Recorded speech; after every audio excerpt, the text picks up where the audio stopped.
মেঘলা যখন জানবে তার বাচ্চাকে মেরে ফেলা হয়েছে, তাহলে অনিকের সাথে তার রিয়েকশন কী হবে? অনিককেও তো সে মেরেই ফেলতে চেষ্টা করবে। কারণ মেঘলা তো তখন জানবে তার বাচ্চাকে আসলেই মৃত আসা নাই, তাকে মাইরা ফেলানো হয়েছে। তখন সে বলবে, আমার এত কষ্টের বাচ্চা, এত অপমানিত হওয়ার পরও আমার বাচ্চাকে আমি পেটে রাখছি, যত্ন করে বড় করছি। আসসালামু আলাইকুম, সবার কী অবস্থা? আশা করি সবাই ভালো আছেন। গরিবগড়ের রাজপুত্র 37 মাথা নষ্ট টুইস্ট নিয়ে আগামী মঙ্গলবার দুপুর 12টায় আসবে। সো গাইস, এখন আসি মূল পয়েন্টে। মেঘলা যখন জানবে তার বাচ্চাকে হত্যা করা হয়েছে, তার বাচ্চা মারা যায় নাই, চিন্তা করছেন মেঘলা কতটুক ভয়ানক হতে পারবে বা কতটুক ভয়ানক হবে? কারণ একটা মা তার সন্তানের মৃত্যুর কথা যখন শুনছে, তখন নিজে এমনি হতাশ।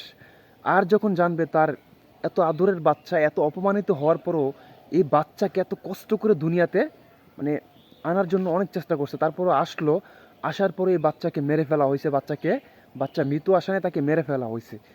যখন জানবে, চিন্তা করেন তো কী হবে অনিকের সাথে মেঘলার। আর অনিক যখন জানবে তার এই বাচ্চা আসলে মারা যায় নাই, তার বাচ্চাকে আসলে মেরে ফেলা হয়েছে, তখন অনিকের রিয়াকশন কী হবে? আর অনিকের চাচা চাচির অবস্থা কী হবে? আর এই জায়গায় বৃষ্টির তো কোনো হাত নাই, বৃষ্টির হাত আছে কিনা সেটা আমরা পরবর্তীতে জানবো।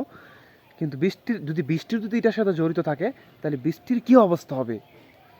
একটা মা তার সন্তানের জন্য প্রচুর কষ্ট করছে, আশেপাশের মানুষ তাকে অনেক লাঞ্ছিত বঞ্চিত করছে।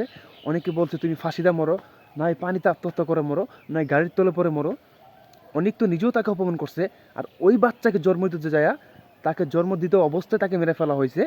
তার মানে বুঝতে পারছেন মেঘলা কতটুকু ভয়ানক হবে। আমি জানি না আপনারা গরিবগড় রাজপুতের 36 নম্বর এপিসোড দেখছেন কিনা, আর কি বুঝতে পারছেন। খেয়াল আছে আপনাদের? বৃষ্টি যখন অনেকের জন্য টেনশন করতেছে, আসে না কেন, ফোন ধরতেছে না কেন, আবার বলতেছে এখন তো সে বাচ্চার বাবা হয়েছে, সে তো তার রক্তকে নিয়েই থাকবে।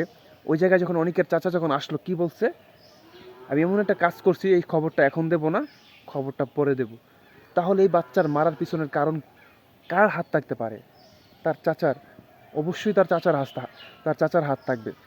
সো গাইস, গরিবগড় রাজপুত্র 36 নম্বর এপিসোড তোমরা কেমন দেখলা, কেমন লাগলো জানিয়ে দিতে পারো।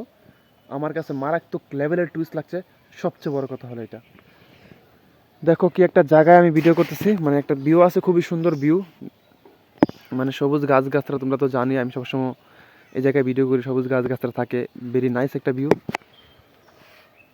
সো আমার কাছে এই জায়গাটা সবসময় একটা প্রিয় একটা জায়গা। সবচেয়ে বড় কথা সবুজ থাকে, ভিডিওর মানে মুখের ফেস ভালো ওঠে, সবচেয়ে বড় কথা হলো এটা।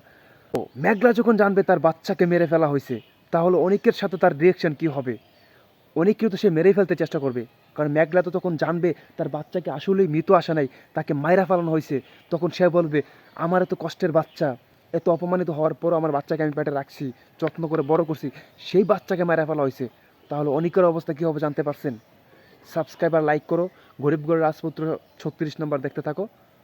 আসসালামু আলাইকুম।